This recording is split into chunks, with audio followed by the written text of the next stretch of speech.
Yo, what's happening, man?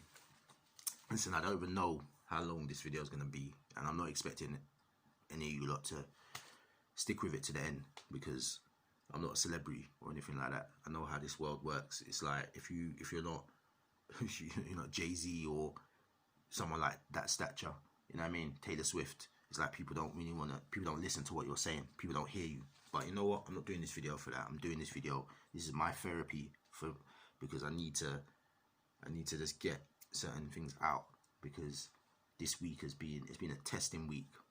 You know, as a black person, it's been a testing week. It's been like Groundhog Day, but with an extra element of anger, craziness, anguish. It's, you know what I mean.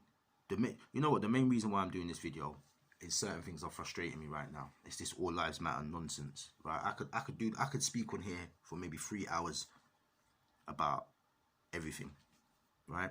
But I want to focus on the all lives matter situation because it's a joke, and I want certain black people to just don't engage with these conversations.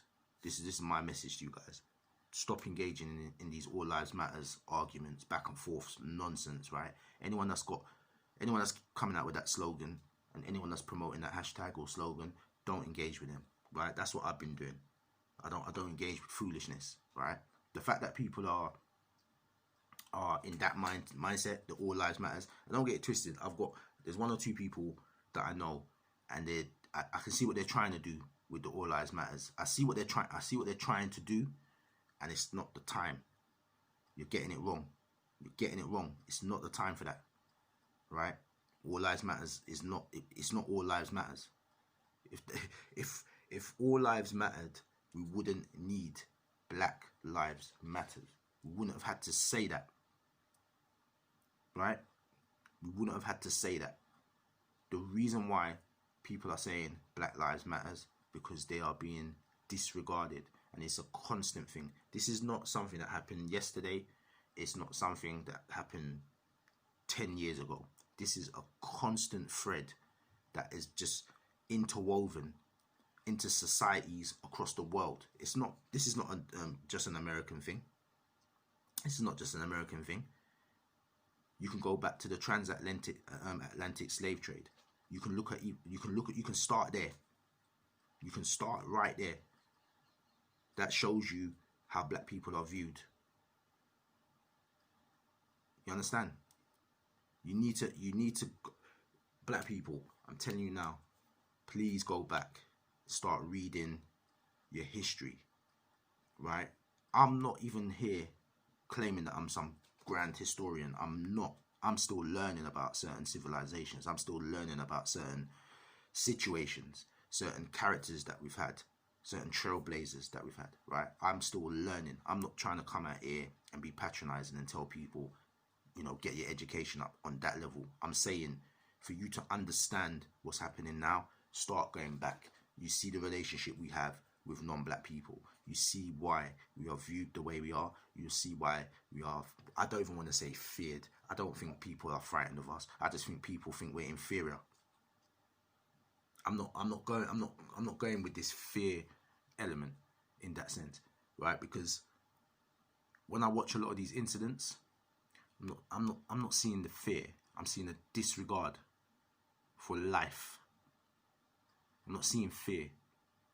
The woman that was in the park, let's see, outside of the George Floyd situation, which I'm going to come on to in a minute, the woman that was in the park, for example, who called the police on that man, I didn't see the fear. I saw her create the fear. I saw her use the perception of fear to action what she did. But I didn't see a woman I saw the woman roll up on the guy like she was going to fight him. Bearing in mind, we're in the middle of a pandemic. I didn't see that fear. Those police officers, 4 of them on this guy. 3 who were leaning on him and 1 that was overseeing what was going on and blocking people from going. I didn't see no fear in their face. I didn't see fear. But all lives matter. Really. That's what people are trying to tell you. All lives matter. Okay, show me the film from any year of the white guy on the floor with the black police officers taking his life. Furthermore, show me the video of the white guy on the floor or the white woman on the floor with black police officers anywhere, harassing them, hurting them, shooting them. Show me that video. Then tell me all lives matter. I challenge someone to put that in the links below or wherever I put this. Show me that video. All lives matters. You see, when people do that, it's a distraction tactic. You know what I mean? I'm seeing two camps of all lives matter. I'm seeing, you know what? Tell a lie. I'm seeing two camps. I'm seeing people that are doing it for distraction purposes. Don't engage with them. And I'm seeing certain people who have good intentions, but you're getting it wrong. It's not that time. It's not your time. That's the problem. Certain people, you're sitting at home, but what about me? It's not about you right now. If you ain't black, it's not about you in that sense of the harassment side of things, of the killings side of things. It's not about you. So when you're like, all lives matters, what about me? It's like, well, it's nothing to do with you. Sit down. You know what I'm saying? I'm sick and tired of it. It's all lives matters. Like, it's people, every time something happens to black people, but what about us? Every single time, whether it's employment discrimination, but what about us? Housing. Oh, yeah, but but we get harassed too. Okay, where? We get discriminated against too. Where? I don't engage in these conversations anymore. I just don't. And I'm trying to advise my black brothers and sisters, don't play these games anymore. Don't play these games anymore. All right? Focus on what we're doing. Not even what we're gonna do, what we're doing right now. Because don't get it twisted as well that there's not things happening out here, that black people are not working together, that black people are not setting up networks, that black people are not getting their money right. Don't get it twisted that that's not happening. Yeah? But you see, the killing side of things right now, things are not happening fast enough. So therefore, we got to apply some pressure. This peaceful protesting thing, I'm not down with that. I'm not saying go and fight. What I'm saying is we need to think of some effective strategies that is just hitting things straight from the goal when certain things ain't happening for us. Peaceful protest is almost like a mugging off. That's what I feel. That's my personal opinion. There's certain people that will be out here and they'll be like, oh, no, it's not about going toe to toe and being violent and burning things down. I would never advocate burning buildings down, right? Don't get that twisted either. What I'm saying to you though is, if you keep going to a bully with empty hands and keep saying, can you stop what you're doing to me? What do you think the bully's going to keep doing? Bully's going to keep knocking you down on the floor and just looking at you like, what? And you're going to keep getting back up. But why are you doing this to me? Bang, knock you on the floor again. But I don't understand. What have I done to you? Bang, drop you on the floor again. Why are you doing it? Bang. When are you going to get up and say, you know what? Let me just swing on this person. Because every time I'm going peaceful, they're knocking me down.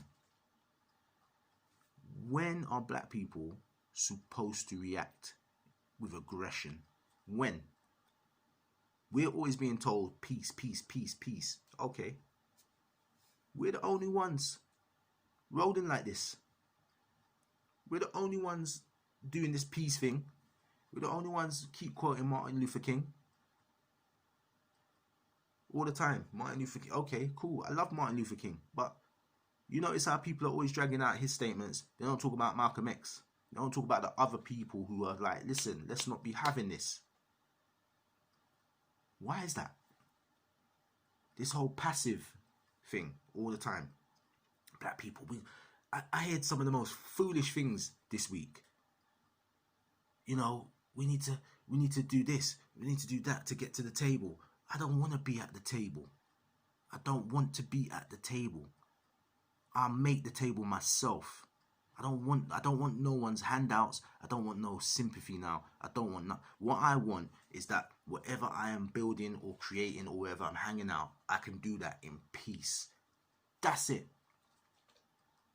If I want to set a business up, I'm not going to get obstructions, and I'm going to get the same resources and loans and equipment and opportunities as someone else. If I go to school, I want to be able to have access to the same reading books, the same computers, the same universities and colleges afterwards, the same quality of teachers.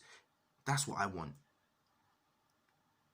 If I live in a black neighborhood, I want to know that I've got the shops that have got the basic utensils and resources and electronics, and I want the same things. I want that if I've got a park in my area, I've got the same kind of trees, the same kind of lakes, the same kind of little birds and animals in it. That's what I want.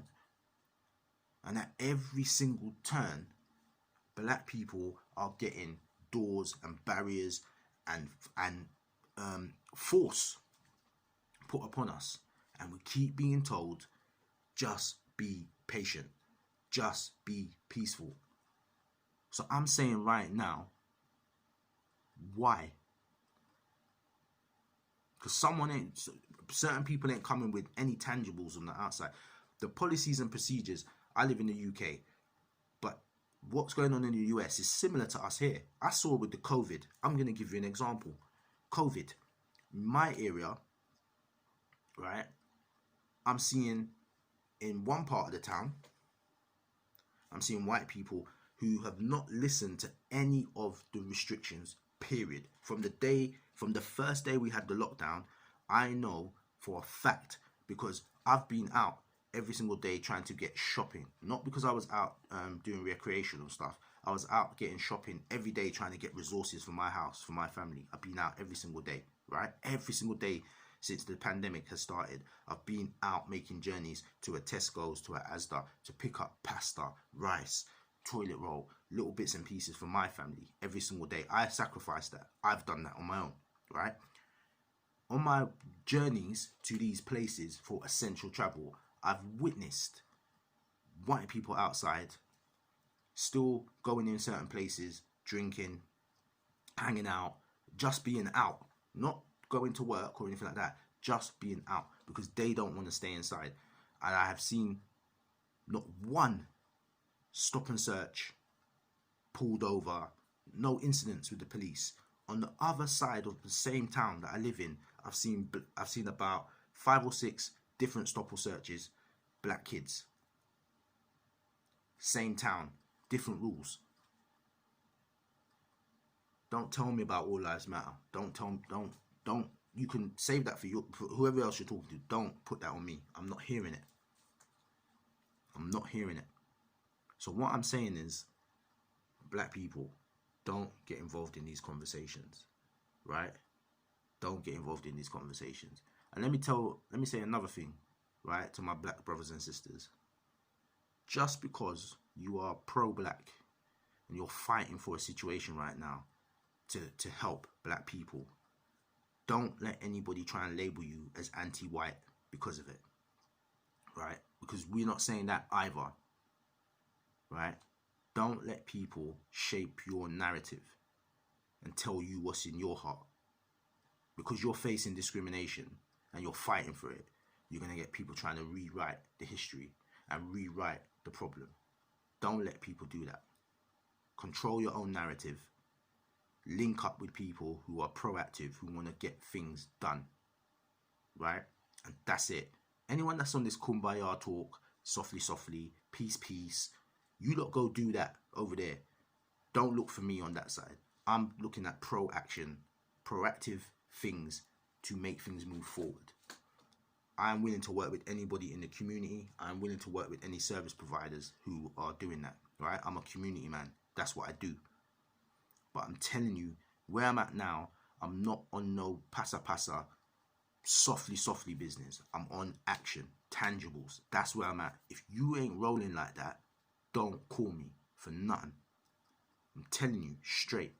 This is where I'm at right now. I'm all about change, effective change, economic change. That's what I'm about for black people in this country. And I'm unapologetic about that. If you take what I'm saying as anti-white, then you are the problem, because I haven't said that once. I'm a black man, I have black skin, I have black children, I have a black family, I've got black family members, mum, etc. I can keep going. So I'm going to look out for black issues, right? Because I do that, it does not mean I am anti everything else.